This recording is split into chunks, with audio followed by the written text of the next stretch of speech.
Une centaine de femmes sont tuées chaque année par leurs compagnons ou ex-compagnons en France, malgré l'existence d'un grand nombre de dispositifs de lutte contre les violences faites aux femmes. Il est vrai que les politiques publiques innovantes peinent à se déployer localement face à la complexité de ce type d'enjeu sociétal. Pour répondre à ce paradoxe, notre travail cherche à déterminer les pratiques piliers, c'est-à-dire les facteurs clés de succès, pour disséminer une politique publique sociale innovante. Cet article se situe dans la lignée de l'innovation publique et du post-New Public Management. Il s'inspire des recherches sur les collaborations écosystémiques dans le secteur public que nous avons complétées par le cadre théorique du travail institutionnel. Celui-ci met en évidence les pratiques clés des parties prenantes de l'innovation collaborative. Concrètement, nous avons mené pendant 2 ans une étude de cas longitudinale sur un projet à la fois multi-acteurs, multiniveau, qui se déploie dans un territoire rural français, le Lot pour ne pas le nommer, pour déployer la politique nationale de lutte contre les violences intrafamiliales.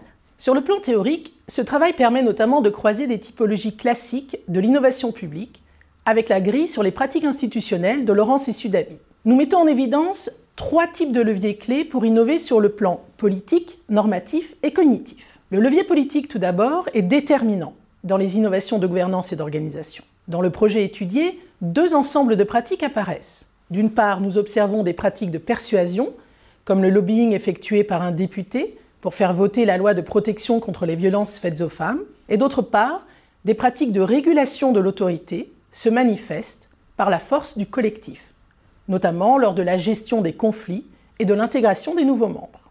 Le deuxième levier, le levier normatif, développe des normes communes pour faciliter les innovations de services. On a ainsi observé le développement d'une véritable identité collective au niveau du groupe projet et d'un réseau matérialisé par une plateforme. Enfin, le troisième levier, le levier cognitif, consiste essentiellement en l'apprentissage collectif. Il permet ainsi la diffusion de l'innovation publique. Par exemple, le projet de rédaction d'un petit livre blanc qui souhaitait ainsi diffuser les bonnes pratiques auprès d'autres territoires. Sur le plan managérial, nous tirons 5 principales conclusions opérationnelles de notre recherche. Premièrement, le rôle déterminant de certains acteurs clés, comme les leaders et les acteurs aux frontières. Ils incarnent différents rôles en usant de leur influence ou sortant de frontières organisationnelles. C'est le cas notamment du directeur de la Caisse primaire d'assurance maladie du Lot qui a impulsé le projet, allant jusqu'à l'écrire et le transmettre au département. Deuxièmement, la nécessité de clarifier et de formaliser les modalités de gouvernance des acteurs pour assurer la transmission de l'essence du projet. Dans notre projet, les règles de fonctionnement de la gouvernance n'étant pas écrites, celles-ci se sont perdues avec le départ des membres fondateurs. Troisièmement, l'intérêt d'un tiers, d'un facilitateur pour soutenir la dynamique, favoriser la prise de recul et les apports scientifiques. Dans notre cas, il s'agit de la designeuse qui a beaucoup compté dans la réussite du projet.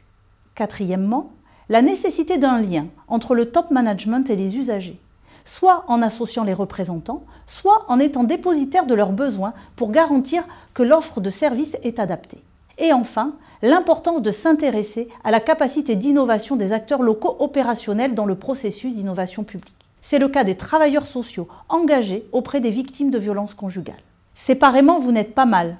En groupe, vous êtes nuls. C'est à cette interpellation des victimes entendues sur le terrain que répond l'innovation publique multi-acteurs et multiniveau que nous décrivons dans notre article.